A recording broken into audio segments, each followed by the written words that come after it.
നമസ്കാരം. നമ്മുടെ electronic voting മെഷീനിൽ എന്തുകൊണ്ടാണ് തിരിമറി നടത്താൻ സാധിക്കാത്തത് എന്ന് 2024 ഏപ്രിൽ മാസം 26 ബഹുമാനപ്പെട്ട സുപ്രീം കോടതി ഉത്തരവിൻ്റെ അടിസ്ഥാനത്തിൽ തയ്യാറാക്കിയ ഈ വീഡിയോ പരമ്പരയുടെ രണ്ടാമത്തെ ഭാഗത്തിലേക്ക് ഏവർക്കും സ്വാഗതം. ഒന്നാമത്തെ ഭാഗം കാണാത്തവർ ആ വീഡിയോ കണ്ടതിന് ശേഷം ഈ വീഡിയോ കാണണം എന്ന് താല്പര്യപ്പെടുന്നു. ആ വീഡിയോയുടെ ലിങ്ക് ഇതിൻ്റെ കമൻറ്റ് ബോക്സിൽ ഞാൻ പിൻ ചെയ്തിട്ടുണ്ട്.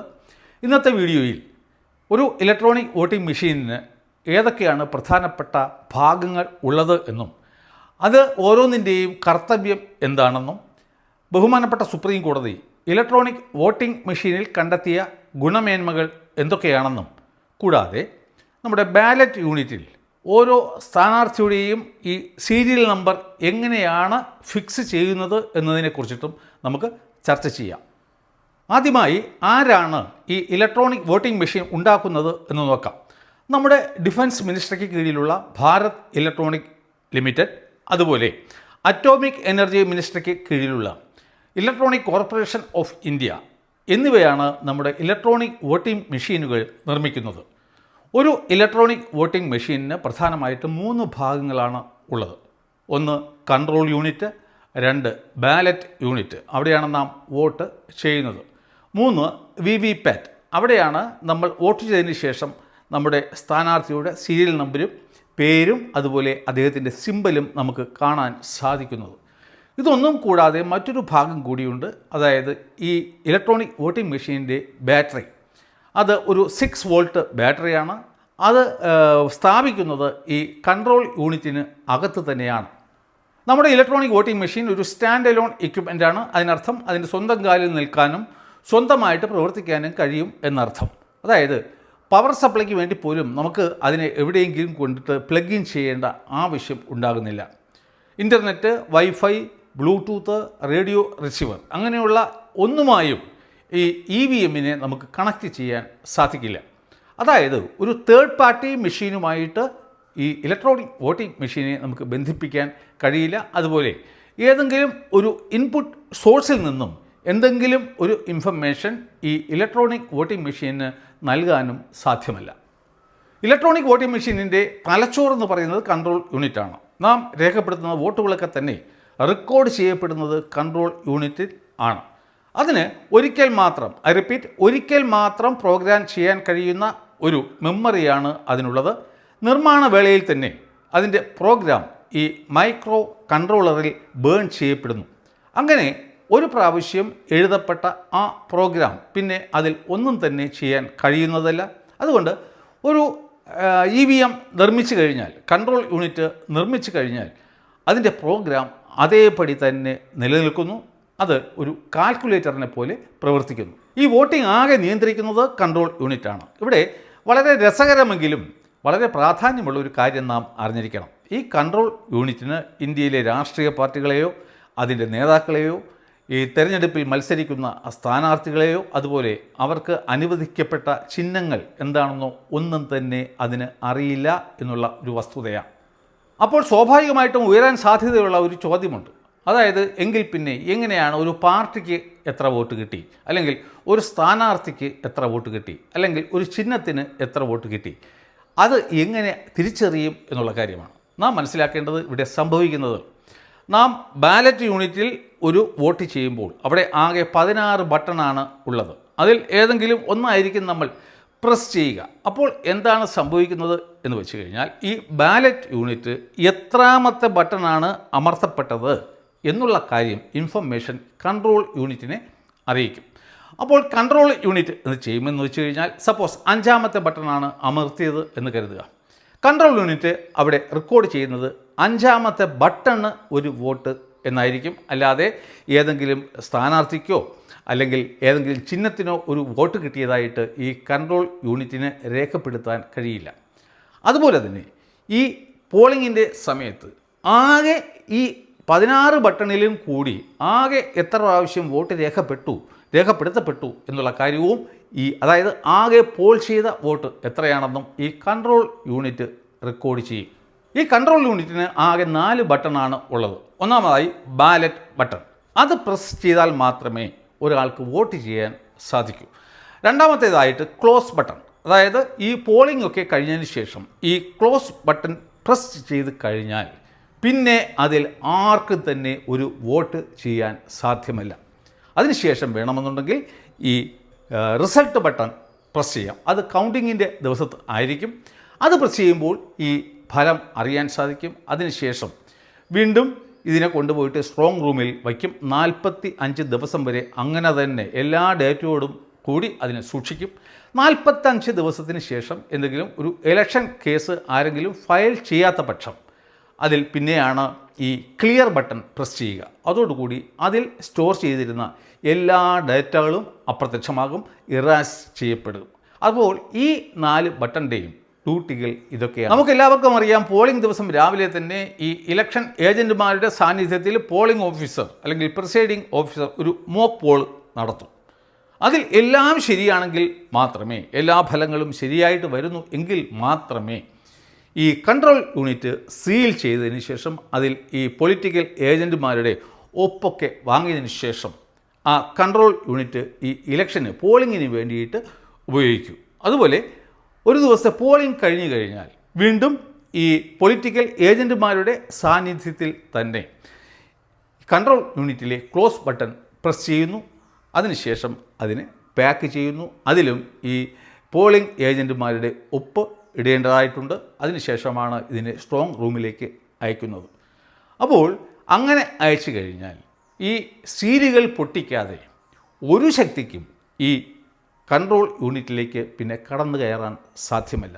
കൂടാതെ മറ്റൊരു കാര്യം കൂടി നാം ആലോചിക്കണം. എൻ്റെ കഴിഞ്ഞ വീഡിയോയ്ക്ക് കീഴിൽ ഒരാൾ വന്ന് പറഞ്ഞിരുന്നു, ഈ വോട്ടൊക്കെ ചെയ്തിട്ട് ഇതിനെ EVM-നെ സ്ട്രോങ് റൂമിൽ കൊണ്ട് വച്ചതിന് ശേഷം പിന്നെ മോഡിയുടെ ആൾക്കാർ മറ്റൊരു കൃത്രിമം നടത്തിയ ഒരു EVM ഈ സ്ട്രോങ് റൂമിൽ കൊണ്ട് വച്ചതിന് ശേഷം പഴയ EVM-നെ എടുത്തുകൊണ്ട് പോകും എന്നാണ്. എല്ലാ EVM-നും അതിൻ്റേതായിട്ടുള്ള യൂണിക്കായിട്ടുള്ള ഐഡൻറ്റിഫിക്കേഷൻ നമ്പറുണ്ട്. അതുകൊണ്ട് തന്നെ അങ്ങനെ കൊണ്ടുവയ്ക്കാനും സാധ്യമല്ല. കൂടാതെ ഒരു കാര്യം കൂടി നാം ആലോചിക്കണം. ഈ സ്ട്രോങ് റൂമിൽ കൊണ്ടുവച്ച് ഈ കൗണ്ടിങ്ങിന് വേണ്ടി കാത്തിരിക്കുന്ന വേളയിൽ വേണമെങ്കിലും ഏത് രാഷ്ട്രീയ പാർട്ടിയുടെ ഏജൻറ്റിനും ഈ സ്ട്രോങ് റൂമിന് മുന്നിൽ ഗാർഡ് ഡ്യൂട്ടി ചെയ്യാനുള്ള അധികാരം, അവകാശം നൽകിയിട്ടുണ്ട്. കൂടാതെ അവിടെ CCTVയും വച്ചിട്ടുണ്ട്. അപ്പോൾ ഇതിനെയൊക്കെ മറികടന്ന് എങ്ങനെയാണ് ഈ മോഡിയുടെ ആൾക്കാർ പുതിയ EVM അവിടെ കൊണ്ട് വയ്ക്കുന്നത് എന്നുള്ളതാണ് എനിക്ക് അങ്ങനെയുള്ള ആൾക്കാരോട് ചോദിക്കാനുള്ള ചോദ്യം. കൺട്രോൾ യൂണിറ്റാണ് ഈ ബാലറ്റ് യൂണിറ്റിനെ മൊത്തത്തിൽ മാനേജ് ചെയ്യുന്നത്, അതിന് വേണ്ട സപ്ലൈയും മറ്റും നൽകുന്നത്. അതുപോലെ തന്നെ കൺട്രോൾ യൂണിറ്റാണ് ഈ ബാലറ്റ് യൂണിറ്റിനെയും ഈ VVPAT-നെയും തമ്മിൽ ഇൻ്റർഫേസ് ചെയ്യുന്നതും. ഇനി അഥവാ ആരെങ്കിലും അനധികൃതമായിട്ട് എപ്പോഴെങ്കിലും ഈ കൺട്രോൾ യൂണിറ്റിൻ്റെ മൈക്രോ കൺട്രോളറിലേക്ക് പ്രവേശിക്കാൻ ശ്രമിച്ചു കഴിഞ്ഞാൽ അപ്പോൾ തന്നെ ഇതിൽ മറ്റൊരു മെക്കാനിസം ഉണ്ട്. അതായത് അൺഓതറൈസ്ഡ് ആക്സസ് ഡിറ്റക്ഷൻ മെക്കാനിസം. അത് വർക്ക് ചെയ്യുകയും ഈ കൺട്രോൾ യൂണിറ്റ് പിന്നെ ശാശ്വതമായിട്ട് അതിൻ്റെ പ്രവർത്തനം നിലപ്പിക്കുകയും ചെയ്യും. പിന്നെ ഫാക്ടറിയിലേക്ക് കൊണ്ടുപോയിട്ട് അത് ശരിയാക്കാൻ സാധിക്കുമായിരിക്കും. അല്ലാതെ അതോടുകൂടി തന്നെ ഈ കൺട്രോൾ യൂണിറ്റ് മരിക്കും. അതുകൊണ്ട് ഒരിക്കലും ആർക്കും തന്നെ ഈ കൺട്രോൾ യൂണിറ്റിൻ്റെ മൈക്രോ കൺട്രോളറിൽ അനധികൃതമായിട്ട് എന്തെങ്കിലും കയറിയിട്ട് ചെയ്യാൻ സാധ്യമല്ല. അതായത് വെളിയിൽ നിന്നും മറ്റേതെങ്കിലും ഒരു ഡിവൈസ് ഉപയോഗിച്ചിട്ട് ഈ കൺട്രോൾ യൂണിറ്റിന് യാതൊരു രീതിയിലും ഉള്ള നിർദ്ദേശം നൽകാൻ കഴിയില്ല. ഒരു സമയം ഒരു കൺട്രോൾ യൂണിറ്റിന് മാക്സിമം 2000 വോട്ട് വരെ അതിൽ റെക്കോർഡ് ചെയ്യാൻ സാധിക്കും. അതുപോലെ തന്നെ ഈ കൺട്രോൾ യൂണിറ്റിലെ ഏതെങ്കിലും ഒരു ബട്ടൺ പ്രസ് ചെയ്യപ്പെട്ട് കഴിഞ്ഞാൽ അത് എന്നാണ് പ്രസ് ചെയ്തത്, എത്ര സമയത്താണ് അത് പ്രസ് ചെയ്യപ്പെട്ടത് എന്നുള്ളത് ഒരു റിയൽ ടൈം ബേസിസിൽ ഈ കൺട്രോൾ യൂണിറ്റ് രേഖപ്പെടുത്തുകയും ചെയ്യും. അതുകൊണ്ട് ഈ പോളിങ്ങിന് ശേഷം ഈ CUവിനെ കൊണ്ട് ഏതെങ്കിലും സ്ട്രോങ് റൂമിൽ വച്ചതിന് ശേഷം അതിലുള്ള ബട്ടൺ ആരെങ്കിലും പ്രസ് ചെയ്യുന്നുണ്ട് എങ്കിലും അത് ഒരു പുതിയ ദിവസത്തിലും പുതിയ സമയത്തിലും അവിടെ റെക്കോർഡ് ചെയ്യപ്പെടുകയും ചെയ്യും. ഇനി നമുക്ക് നാം വോട്ട് ചെയ്യുന്ന ബാലറ്റ് യൂണിറ്റിലേക്ക് ചെല്ലാം. അവിടെ ആകെ 16 നീല നിറത്തിലുള്ള ബട്ടണുകളാണ് ഉള്ളത്. അവസാനം വന്നിട്ട് നോട്ടയ്ക്ക് വേണ്ടിയിട്ട് ആയിരിക്കും. അവിടെ ഈ സ്ഥാനാർത്ഥിയുടെ പേരെഴുതി കാണും. അതിന് നേരെ ഒരു ചുവന്ന LED-യും കാണും. അതിന് നേരെ ഈ സ്ഥാനാർത്ഥിയുടെ ചിഹ്നവും ഒട്ടിച്ചിരിക്കും എന്ന് കരുതി ഈ ബാലറ്റ് യൂണിറ്റിനും ഒരാൾ ഏത് പാർട്ടിക്കാരനാണെന്നോ അയാൾക്ക് ഏത് ചിഹ്നമാണ് അനുവദിച്ചതെന്നോ ഒന്നും തന്നെ അറിയാൻ സാധിക്കില്ല.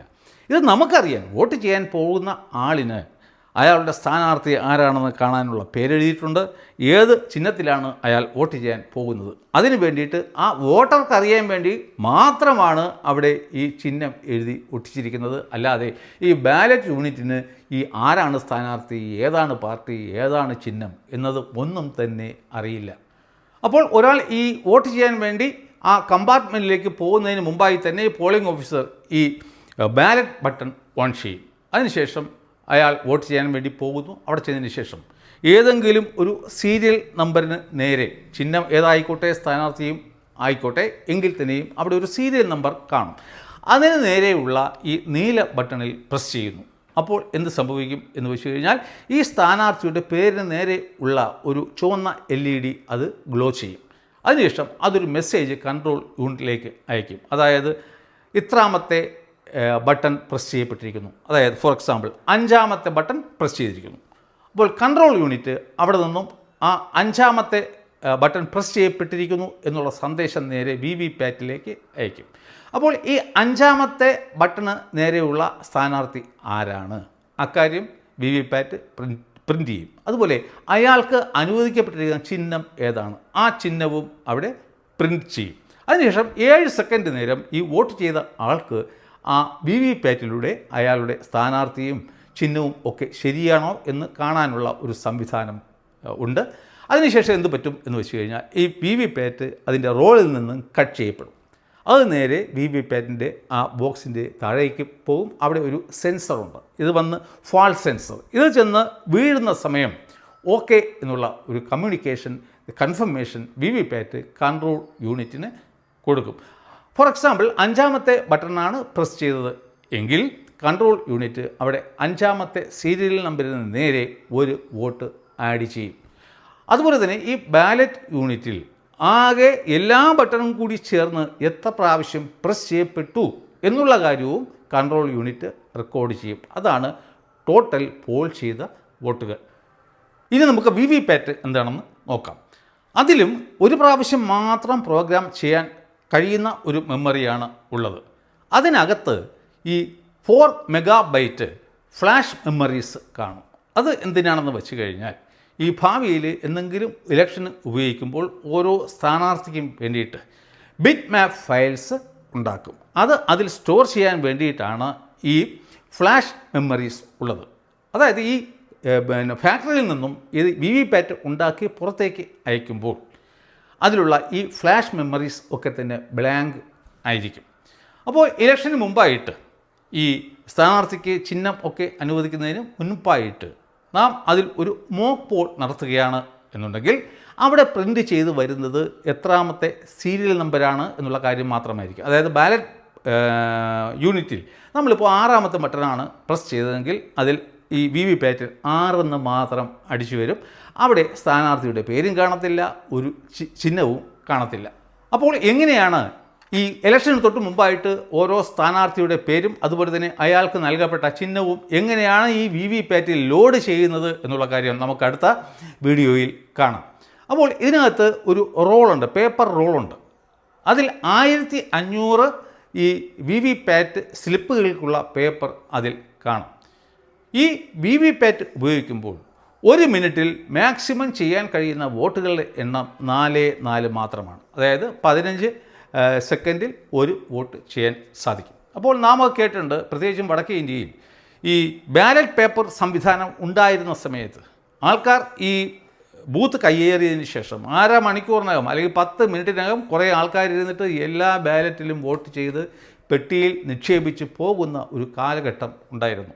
അപ്പോൾ ഇലക്ട്രോണിക് വോട്ടിംഗ് മെഷീൻ വന്നതോടുകൂടി അത് അസാധ്യമായി തീർന്നു. കാരണം മാക്സിമം 1 മിനിറ്റിനകത്ത് 4 വോട്ട് മാത്രമേ ചെയ്യാൻ സാധിക്കൂ.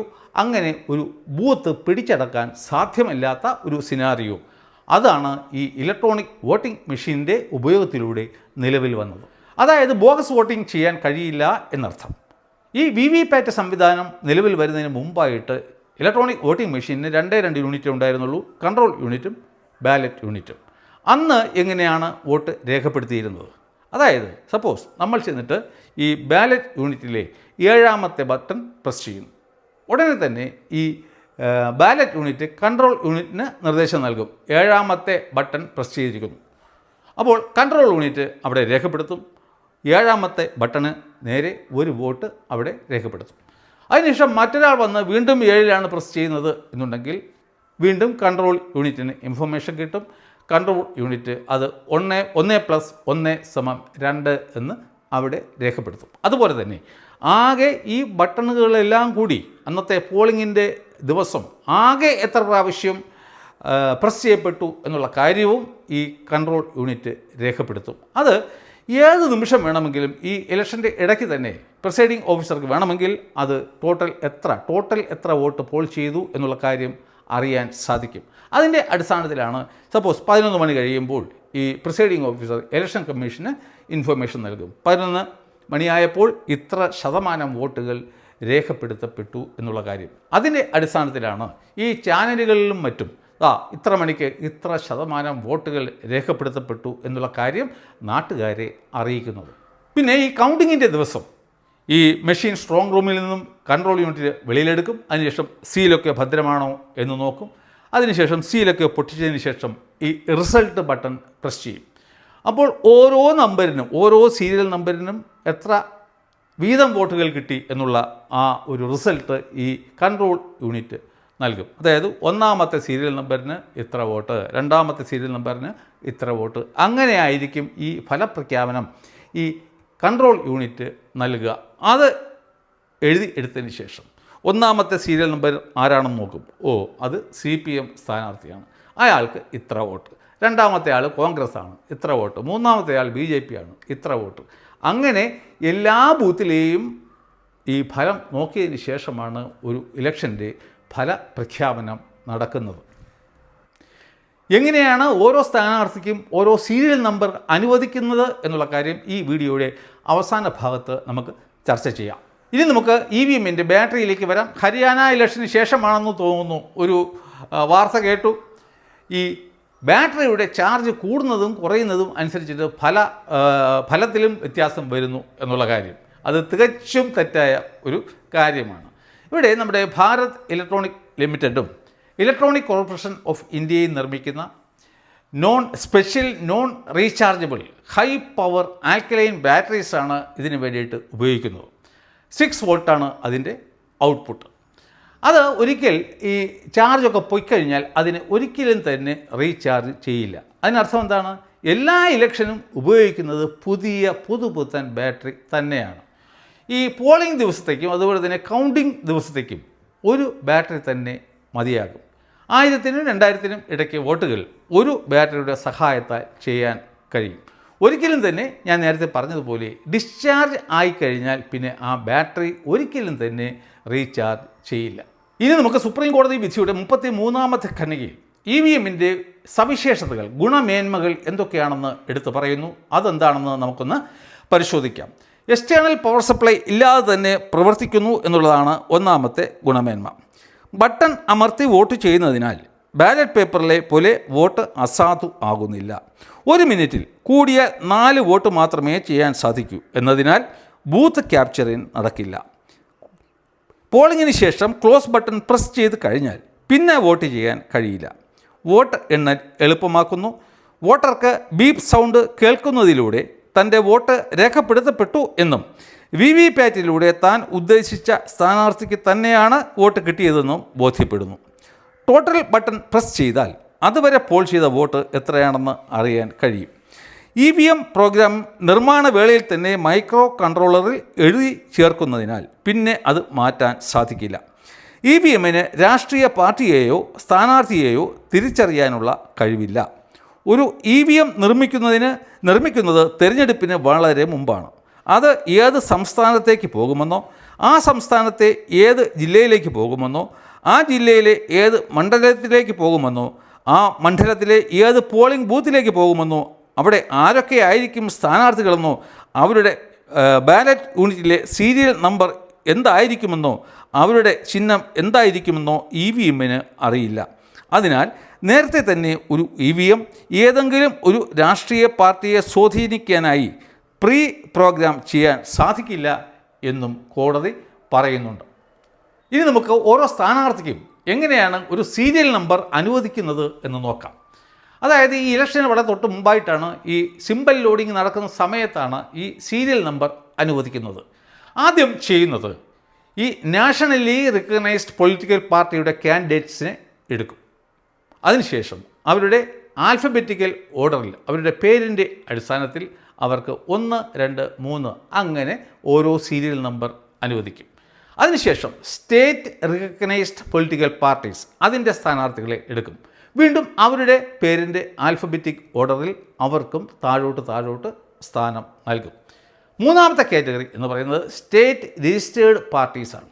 അതിൻ്റെ സ്ഥാനാർത്ഥി ഉണ്ടെങ്കിൽ അവരുടെയും പേര് ഇതുപോലെ ആൽഫബറ്റിക് ഓർഡറിൽ എടുക്കും. അതിനുശേഷം സ്വതന്ത്രന്മാർ ഉണ്ടെങ്കിൽ അവരുടെ പേരും പിന്നെ ആൽഫബറ്റിക് ഓർഡറിൽ അവർക്കും ഓരോ സ്ഥാനം നൽകും. ഏറ്റവും അവസാനമായിരിക്കും 16ാമത്തെ സ്ഥാനമായിരിക്കും നോട്ടയ്ക്ക് ഉള്ളത്. മറ്റൊരു കാര്യം, ഇലക്ട്രോണിക് വോട്ടിംഗ് മെഷീന് ഒരു സോഴ്സ് കോഡുണ്ട്. അത് പരസ്യപ്പെടുത്തണം എന്നും പറഞ്ഞുകൊണ്ട് ഒരാൾ നേരത്തെ സുപ്രീം കോടതിയെ സമീപിച്ചിരുന്നു. സുപ്രീം കോടതി പറഞ്ഞു, ഇലക്ഷൻ കമ്മീഷൻ ഓഫ് ഇന്ത്യ എന്ന് പറയുന്നത് ഒരു ഭരണഘടനാ സ്ഥാപനമാണ്. അത് വളരെ ഉത്തരവാദിത്തപ്പെട്ട ഒരു ജോലിയാണ് ചെയ്യുന്നത്. അതുകൊണ്ട് നമ്മുടെ രാജ്യ സുരക്ഷയെയും കൂടി കണക്കിലെടുത്തുകൊണ്ട് ഒരിക്കലും തന്നെ അതിൻ്റെ സോഴ്സ് കോഡ് വെളിപ്പെടുത്താൻ പാടില്ല എന്നാണ് സുപ്രീം കോടതി പറഞ്ഞത്. അപ്പോൾ നമുക്കിനി അടുത്ത വീഡിയോയിൽ എന്തൊക്കെയാണ് മറ്റ് സുരക്ഷാ മാർഗങ്ങൾ എന്നൊക്കെ പരിശോധിക്കാം. അപ്പോൾ ഈ വീഡിയോ നിങ്ങൾക്ക് ഇഷ്ടപ്പെട്ടു എന്ന് ഞാൻ കരുതുന്നു. തീർച്ചയായിട്ടും നിങ്ങൾ ഈ ചാനൽ സബ്സ്ക്രൈബ് ചെയ്യണം. അതായത് അപ്പോൾ അടുത്ത വീഡിയോയും നിങ്ങൾക്ക് കാണാൻ സാധിക്കും. അപ്പോൾ ഈ വീഡിയോയും നിങ്ങൾക്ക് ഉപകാരപ്പെട്ടു എന്ന് തന്നെ ഞാൻ കരുതുന്നു. അപ്പോൾ ഇതേ വിഷയസംബന്ധിയായ അടുത്ത ഒരു വീഡിയോയുമായി വീണ്ടും കാണുന്നതുവരെ നന്ദി, നമസ്കാരം.